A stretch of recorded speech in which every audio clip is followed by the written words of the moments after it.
Hello, everyone. Welcome to our second season of AI and the Media World, a podcast by Future Media Hubs that explores how artificial intelligence is reshaping the world of media. I am Marijn Goossens, your host, and in each episode we speak with innovators, strategists, and media professionals to understand how AI is transforming the way stories are created, distributed, and experienced, and what that means for the future of media. Joining me today is Karolien Van Dinter. From within Roularta Media Group, she works as publishing manager with a strong focus on content distribution, AI literacy, and conversational media experiences. With AI-assisted archive retrieval systems such as Maya, the chatbot behind the magazine Libel Lekker, she's exploring how AI can help media brands create more dynamic and personalized experiences for their audiences. Hey, Karolien. Hi. Super nice to have you here in our studio. Hi, How are you? I'm great, thanks. It's a lovely day. It's a lovely day. Yeah, exactly. I think you're also going to ETF later today, Yes. right? Exactly. Right after this podcast, I'm taking my bike and going there. Your bike. So you're from Antwerp? I'm from the south of Antwerp, Mortsel. Okay, so you love taking the bike, keeping the fresh air. Yes. Me too. Like I love going to work or to my place as much I can with bike or just by foot. I'm not sure about you, but for me in the car I get a bit crazy. Yeah, biking keeps your head clear. Biking keeps the head clear. Amazing. Yeah. But no, I'm very happy that I have you here because I think you're gonna give also some lectures and panels later today, right? Exactly. What will the topics be, if I can be curious a bit already? Of course, the lecture is going to be about an AI chatbot that we built called Maya at Roularta. Yes. But I think we're going to talk about that later, right? Yes. So I can't jump into that right now. Maybe for our audience, could you explain very briefly what you do at Roularta? Well, I started out as a journalist a long time ago, but now for the last couple of years, I'm responsible for the editorial business of our lifestyle and news brands. And I've been working a lot on the digital transformation and also developing AI applications for our newsrooms. Okay, so AI is a lot in your work. Yes. Right? Mm-hmm. And how is AI at Roularta? What's a bit the vision of Roularta at AI? Well, we use AI for two things. For efficiency and also for creating new interfaces for our audience to interact with our content. And we also focused a lot on training. So we don't believe you should just implement AI and think that you're done. We have organized hundreds of trainings for our editorial teams to learn them how to use AI. So that AI literacy, that training, it's very deep in the culture. Yes, exactly. And do you feel people are open for that? Are they like very enthusiastic about it, or are they a bit like hesitant or afraid, anxious? It depends on the person. But it's an illusion to think that people aren't using AI yet. Journalists are using ChatGPT, for example, to do research. So you need to create a framework around that so that they use it in the right way. Because otherwise, indeed, you will either have resistance or misuse. And training will help for that. Yeah, training will help understanding the context, I assume. Do you have like a very centralized approach there? Do you provide the tools? Do you give them some freedom to experiment with new things themselves? Or how does that work? Yes. Well, often the question comes from the teams themselves. For example, well, we've been using AI for translations, transcriptions, of course. But one of our editorial teams reached out and asked if we could use AI for proofreading, which is language correction. And then we start with a small project with that team. And then when we've worked everything out and the results are good, then we start rolling out to other teams.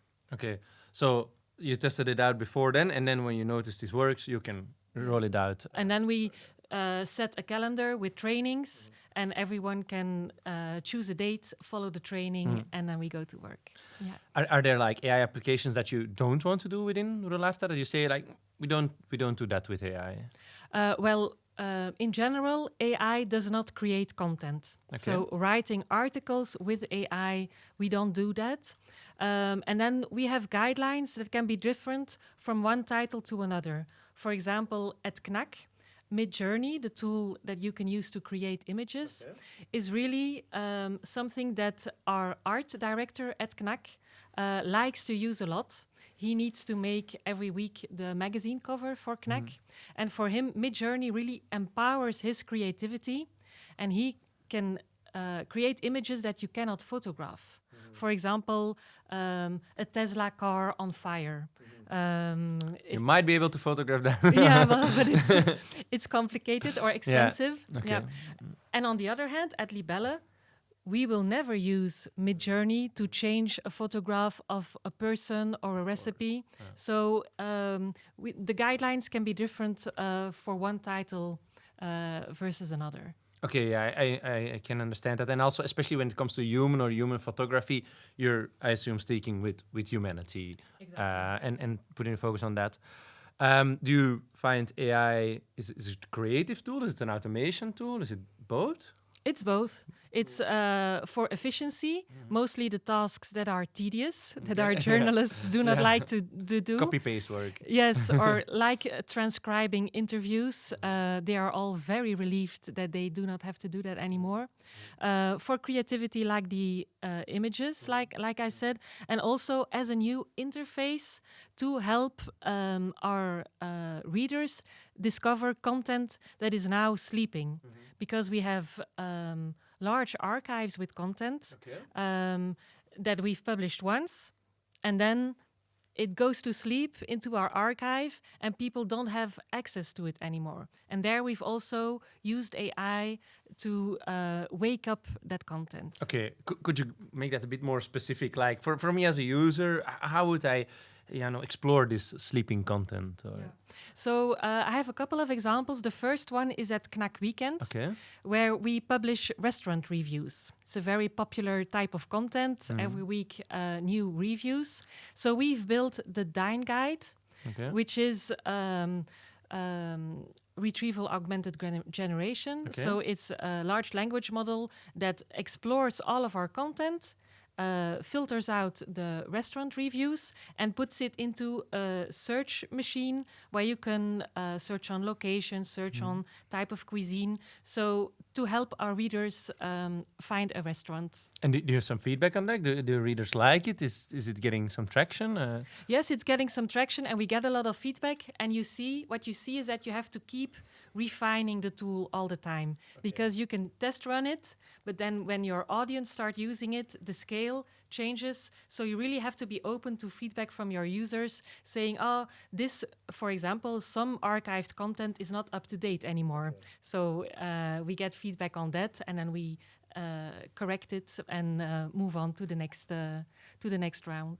Okay, so you use AI here to have existing content that already passed its original use case, and then you're making new use cases throughout AI. So this is also a good business model? It's also a good business model. Another example is the Libelle Lekker Maya chatbot, which is not just another chatbot. It really is an interface to 15 years of editorial expertise. So it's a cooking assistant. You can ask. I could use that. You could, yeah. Well, lots of people could use it, because lots of people are wondering, what on earth should I cook today? Yes. And they search every day. Yeah, every day. They need inspiration.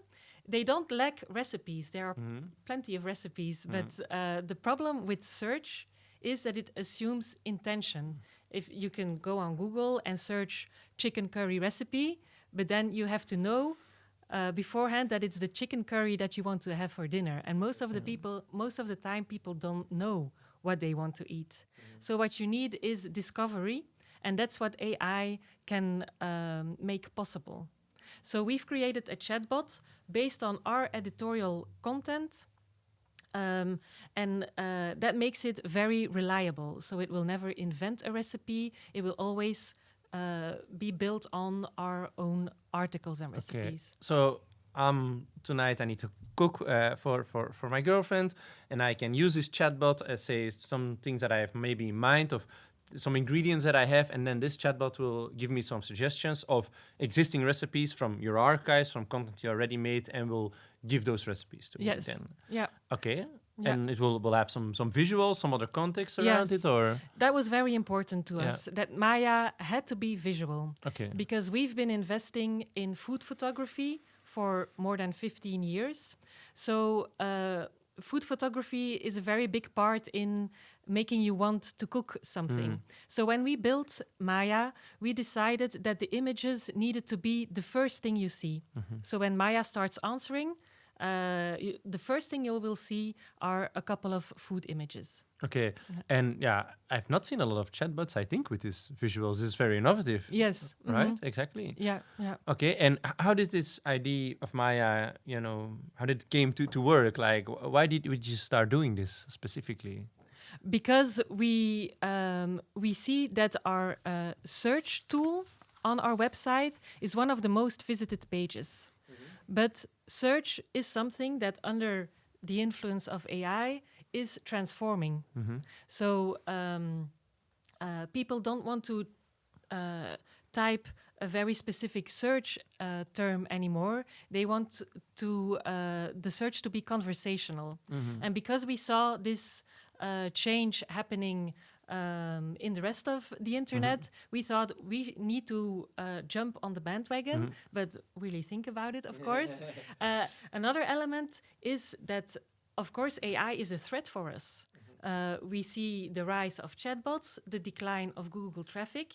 AI is more and more becoming an interface between the audience and journalism, and it's taking away that traffic from the publishers, and it's threatening the economic foundations of journalism. So you can wait and see what happens, or you can say, let's use AI to get stronger, to turn our platforms into a destination. And that's what we wanted to do with Maya, create a destination that people will trust and come back to. So the main goal for Maya was engagement. Increase the time on site, get registered users to log in again when they've been logged out because of cookies, etc. So that's what we've seen with Maya. But that seems like a big threat indeed. If you notice that a lot of people are getting your content throughout chat systems that maybe don't also have a click-through rate, or do they? Do you notice click-through rates from these systems towards your destinations, or? No, it's very limited. Okay. Yeah, and it's very problematic. We're now starting to shield our content and block. You're blocking Yes. AI systems now. In a sophisticated way. So we're not blocking the search engines, but we're blocking the AI chatbots. Yeah, the LLMs you're blocking. Yeah. And because it can also be that, even an LLM or a system reads your content and communicates this to the audience, that they make mistakes, right? Or they do wrong phrasing even. Yes, we've seen that not with our content, but with New York Times cooking content, for instance. We've seen a case where you ask Google AI for a New York Times recipe, and they give it to you, but it's not the same recipe as the one that's published on New York Times Cooking. So that's, of course, bad in two ways, because they take away the traffic, and also they may give the audience a recipe that's not going to be as nice as the original one, but they will think it's coming from you. Yeah, and the chat system will say, "Oh, this is from New York Times. This is their recipe," and it's not their recipe at all. This seems also like a bit like, is this very legal? Is this what's your vision on it? I mean, these AI systems, they are taking content that you make. Do you think this is okay? Of course not. No, I don't think it's okay.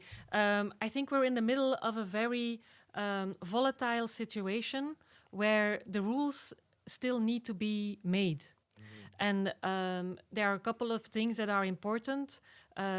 First of all, publishers need to work together and need to work with the European Commission to start getting some legislation into place.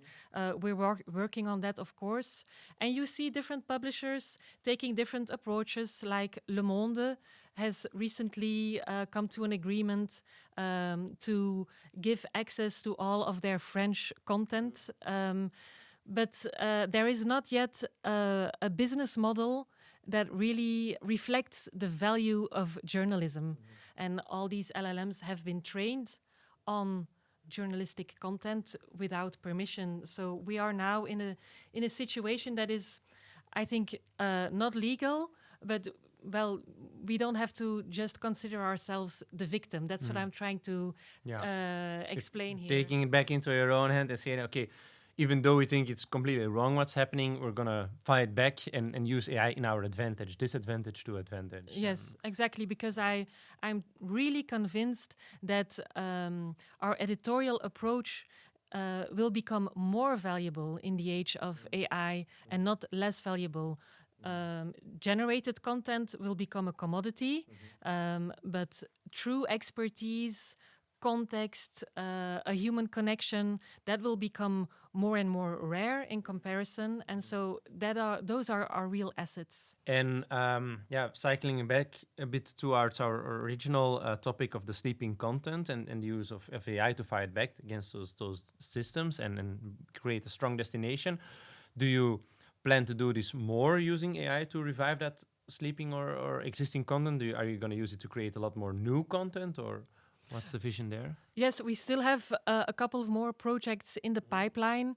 Of course, the Maya, we're going to roll it out on our other recipe websites, Delice, which is the French-speaking website, or Delicious in the Netherlands. And then on our other lifestyle platforms, we will use the same system to activate our other content. So we're figuring out where's the most potential, and step by step, we will create more Mayas. Okay. Do you find that the audience that they can interact with this conversational system because it's a new approach and they might have to learn, because not everyone is that technological or innovative? Do you see them using it a bit, or do you have to push them a little bit towards it? Yes, well, that's very interesting, because that was one of the most surprising things we learned when we launched Maya. Because it's one thing to create a product, but then people need to use it. And so Maya is successful. People are asking around 10,000 questions per month. And Maya consistently ranks among our top 5 or even top 3 most visited pages. Okay, congratulations. Thank you. But something we noticed is, well, so to get people to know our product, we created exploring questions.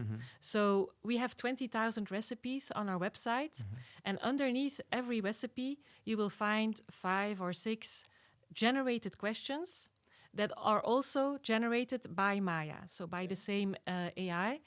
And we see that 70% of the questions asked are exploring questions. So only 30% of the questions are people typing a specific question. 70% are click-throughs from those exploring questions. And that really tells us a lot about the lean back approach that people have. They really want to be guided. And so these exploring questions, they have become a very important part of Maya. And we have actually used the organic questions to improve the exploring questions. Oh, this is where I'm meta. You're using the human input to improve the AI input? Yes. Yeah. Okay. Because the AI input was very academic at first. Yeah. AI is always a bit high standard. Yeah, so there were questions like, so you would have a chicken curry recipe with rice, for example, and then the exploring questions would be, what is the history of rice? Or what is the cultural meaning of coconut cream? I don't think I'm going to ask this when I'm cooking. But No, when you're in a hurry and you're hungry at 6 p.m., you don't want to know about that. So we've improved the exploring questions based on the organic questions, and we saw the click-through rate double. So it improved with more than 100%. So that was something very interesting. What I find very intriguing there is in whole this AI world and AI media, we see this free-form content arising, where content can be adapted to your needs. It can be super fluid and interactable and liquid. But there's always this question: do people really want this, or do they maybe want to be guided? And, Yes. and you notice that they actually don't want maybe super freedom, but they want to be guided a bit. Yes, exactly. Well, I'm really looking forward to the next couple of years to discover more about our user behavior and their needs. In audio, audio is another great example that we're exploring right now. You read a lot about personalized podcasts, people saying, tell me the news today, but I don't want to hear about traffic accidents or only tell me positive news and asking more questions, etc. But I'm truly wondering, especially with audio, you're multitasking, your attention is more fragmented. I really believe that we should not overestimate the leaning forward attitude. I think we really need to take into account that people have a lean back attitude, and we shouldn't take ourselves, ourselves as the norm. We are,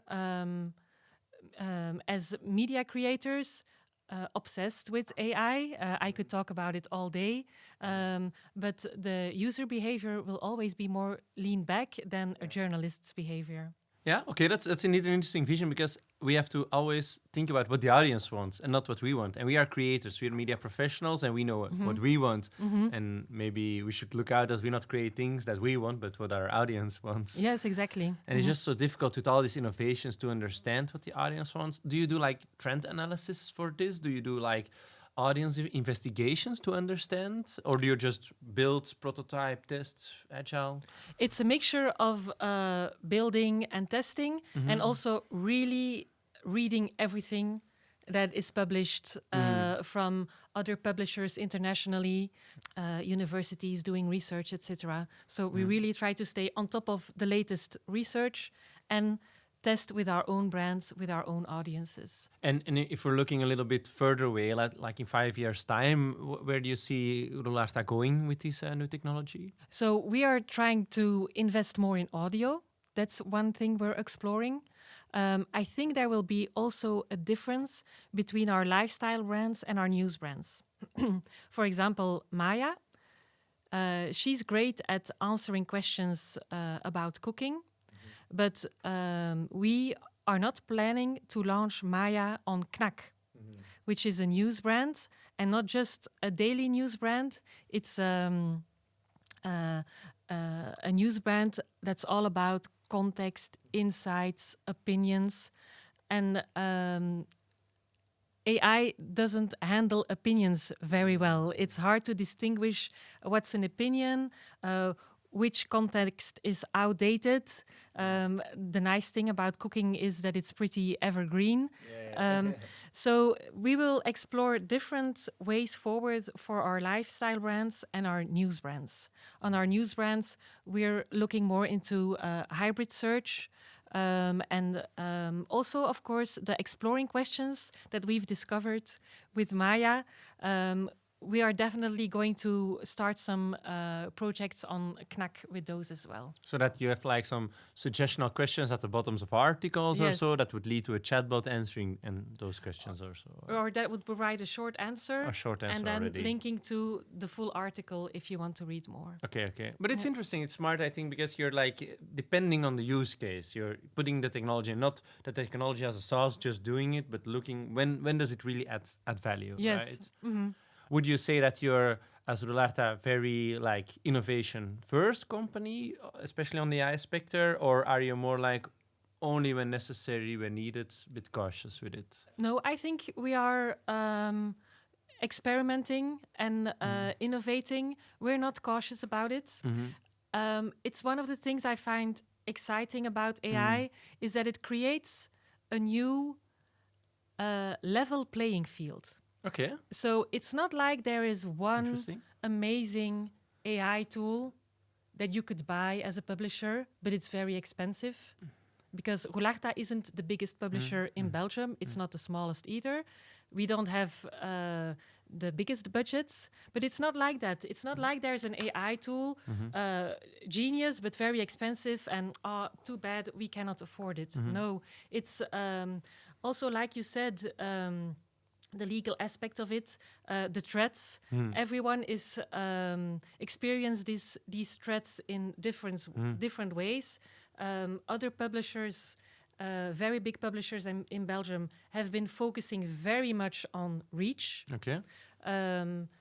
I think it's an advantage for Roularta that we have more focused on very close communities. With Libelle, for example, there is a very close connection between the audience and the brand.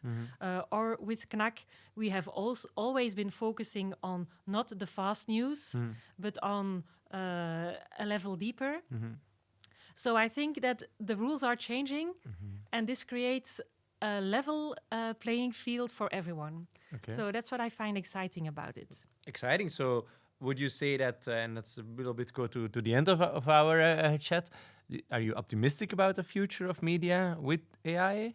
Yes, absolutely. Okay, you're optimistic. Yes, like I said, AI is creating a new interface for the audience to connect with our content, but it's not replacing our content. And I think that I am convinced that the editorial expertise of journalists will become more valuable and not less valuable. Yeah, very amazing. Like this human focus on your AI usage. Yes. We also have a lot of young media professionals listening to this podcast. What kind of advice would you give to a young media professional? Well, I think I would tell them two things. First of all, learn how AI works. Make sure that you understand the fact that it is based on probability, that it is biased, that you need to verify. Make sure that you have this understanding and these skills, because we've seen some very experienced people make mistakes with AI. So that would be my first advice. Learn how to use AI in the right way. And my second piece of advice would be focus on the human value. Try to explore which stories you can discover that AI doesn't even know about. Try to be creative, try to dig deeper, and create things that AI cannot create. Okay, so be different and put the human first, go beyond what AI can do, but work with AI and don't avoid it. No, exactly. Don't avoid it. Thank you so much, Karolien. This was a super interesting conversation. Is there a place where our listeners can follow you in your work? Oh, they can look me up on LinkedIn. Okay. But most of all, I would like to ask them to check our platforms, Libelle, Knack, Trends. Go look over there what we're doing and follow our journalists there. There, okay. And if they have questions, they can contact you on LinkedIn. Exactly. They can always contact me on LinkedIn. Okay. Exactly. Thank you so much, Karolien, for this very amazing chat. Super inspiring to see what you do with AI and how you also put human first in this process and how you connect with your audiences. So thank you so much. Thanks for having me. It's been a pleasure. No worries. Okay, so this was the first episode of AI and the Media World's second season. If you enjoyed this conversation, consider sharing it with your colleagues or friends, or anyone who is interested in the future of AI, journalism, and media innovation. You can always find more insights, cases, and updates on our website, futuremediahubs.com, or follow Future Media Hubs on LinkedIn. In the next episode, we will explore one of journalism's biggest challenges in the AI era, and that is trust. How can media organizations stay authentic when audiences are surrounded by misinformation, algorithmic feeds, and AI-generated content? I am Marijn Goossens. Thank you for listening, and I hope you have an amazing rest of your day. Thank you so much. Voilà. Okay.